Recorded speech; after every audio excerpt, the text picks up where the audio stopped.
ஈஸ்வர் சிங் சவுகான் இவர் ஒரு ஆசிரியர். கடல் மட்டத்திலிருந்து 500 மீட்டர் உயரத்தில் உள்ள மால்வா பீடபூமியை பசுமையாக மாற்ற இவர் செயல்பட்டு வருகிறார். இதுவரை தனி மனிதனாக கடந்த 15 வருடங்களாக ஏராளமான மரங்களை இவர் நட்டு வருகிறார்.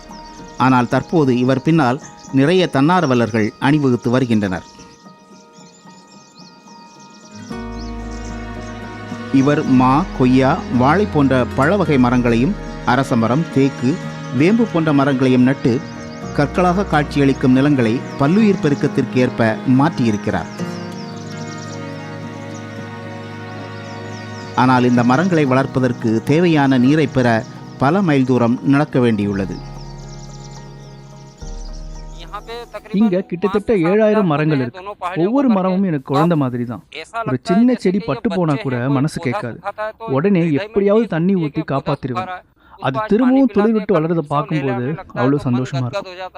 தனது ஆசிரியர் பணியில் கிடைக்கும் வருமானத்தின் ஒரு பகுதியை மரம் நடுவதற்கு செலவு செய்கிறார். மால்வா பீடபூமியை பசுமையான பீடபூமியாக மாற்ற வேண்டும் என்பதுதான் அவரது ஒரே இலக்கு.